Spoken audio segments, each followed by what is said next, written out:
Inilah ciri masyarakat madani. Inilah ciri masyarakat berwawasan.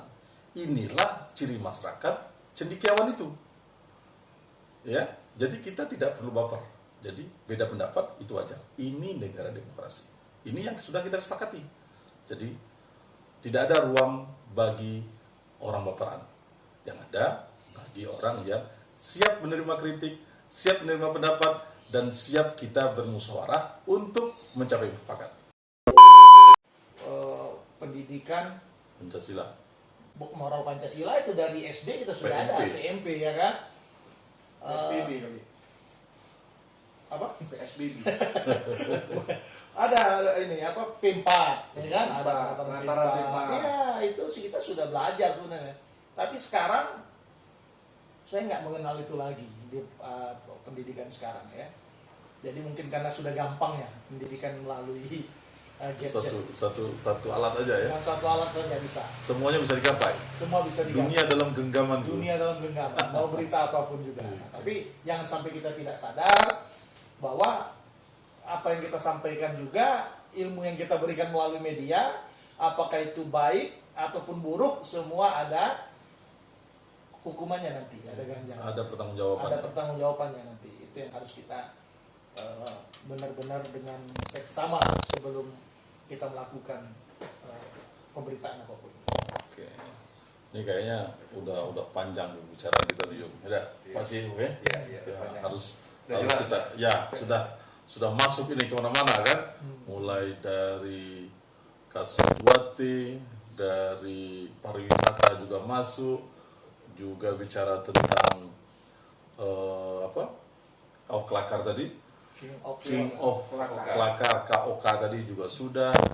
Nah sekarang kita minta closing statement aja terakhir sebelum kita tutup ini, pertama dari Buyut Safran dulu. Baik, terima kasih. Karena tadi Ustadz DT menyinggung soal PPKM dan lain-lain, ya, saya mau closing statement saya ingin mempertanyakan cantolan hukum PPKM itu apa. Kenapa saya bilang begitu? Produk hukum yang dikeluarkan oleh pemerintah itu punya sanksi dan punya konsekuensi. Sanksi hukum dan konsekuensi bagi pemerintah dan masyarakat. Kalau dia punya cantolan hukum. Sekarang PPKM itu sesuai dengan aturan yang dipakai itu kan instruksi Mendagri katanya. Itu tidak menyantumkan undang-undang kekarantinaan. Karena di dalam undang-undang kekarantinaan tidak dikenal PPKM. Ya kan? Yang ada itu karantina wilayah. Iya, karantina wilayah. Kemudian hari ini kita itu pandemi, bukan wabah. Kalau kita pakai undang-undang wabah itu lokal. Besar dikit itu cuma epidemi namanya. Ya kan? Nah, kemudian ini bukan closing statement, satu bahasan lagi ya. Jadi begini di PP nomor 99 tahun 2020 itu kan tindak lanjut dari Undang-Undang nomor 2 tahun 2020. Enggak, 2019. 2020 ya. 2020. Tentang refocusing anggaran dan lain-lain. Nah, kemudian PP 99 dirubah menjadi PP 14. Dasar itulah kemudian turun Permendagri dan lain-lain soal PPKM. Tetapi PPKM tidak dikenal di dalam tatanan hukum soal satu, kalau dipakai undang-undang wabah, undang-undang nomor 4 tahun 84, itu tidak bisa. Kenapa? Wabah itu cuma untuk daerah lokal, saya bilang tadi. Kalau kita, sementara pemerintah menyatakan itu pandemi. Kalau pandemi itu cuma bisa dipakai undang-undang kekarantinaan.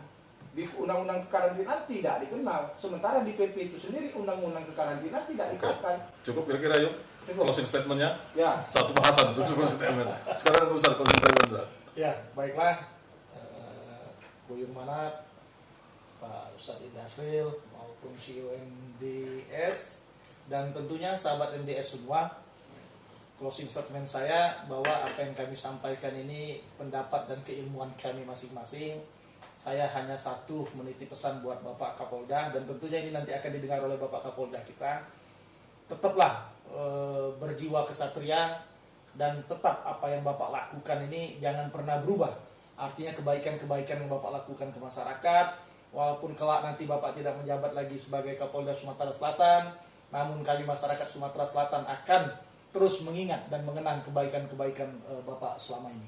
Kami akan tetap mengapresiasi kinerja Bapak. Walaupun yang kita sampaikan ada kealfaan, kehilafan, kelalaian yang terjadi ini tidak lebih dari salah satu bagian dari tabiat manusia, ya kan, sifat asli manusiaan itu ada kelalaian dan kehilafan.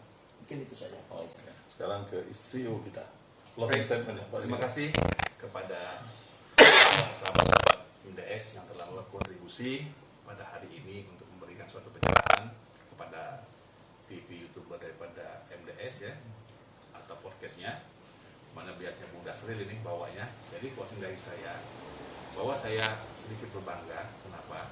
Pertumbuhan ekonomi kita sudah mulai membaik untuk 7,7, dan harapan juga ke depan walaupun pandemi masih berjalan, namun ekonomi kita tetap mengalami suatu peningkatan seperti di negara-negara Cina ataupun negara-negara Eropa itu ada kenaikan yang sampai kita minus, dan tetap semangat daripada pemerintah baik dari pusat maupun daerah sinergitasnya bagaimana untuk meningkatkan UMKM, pariwisata, karena pariwisata ini kenapa saya bahas, karena salah satu penyumbang kedua terbesar setelah pajak. Kalau dulu kan minyak kan, sekarang dia dikejar oleh pariwisata. Jadi maka kenapa bangganya kita pariwisata? Ya karena dia penyumbang devisa daripada untuk perekonomian kita. Nah, itu. Oke, jadi pemirsa kabar MDS, 3 narasumber kita sudah memberikan closing statement. Berbeda pendapat itu wajar. Tidak harus kita baperan. Kalau memang kita suka, ya ikutin. Kalau tidak, ya buat juga opini agar kita berargumentasi. Inilah ciri masyarakat madani. Inilah ciri masyarakat berwawasan. Inilah ciri masyarakat cendekiawan itu. Ya, jadi kita tidak perlu baper. Jadi beda pendapat itu wajar. Ini negara demokrasi. Ini yang sudah kita sepakati. Jadi tidak ada ruang bagi orang baperan. Yang ada bagi orang yang siap menerima kritik, siap menerima pendapat, dan siap kita bermusyawarah untuk mencapai mufakat. Saya Dasril, wabillahi taufiq wal hidayah. Wassalamualaikum warahmatullahi wabarakatuh. Yeay. Oke,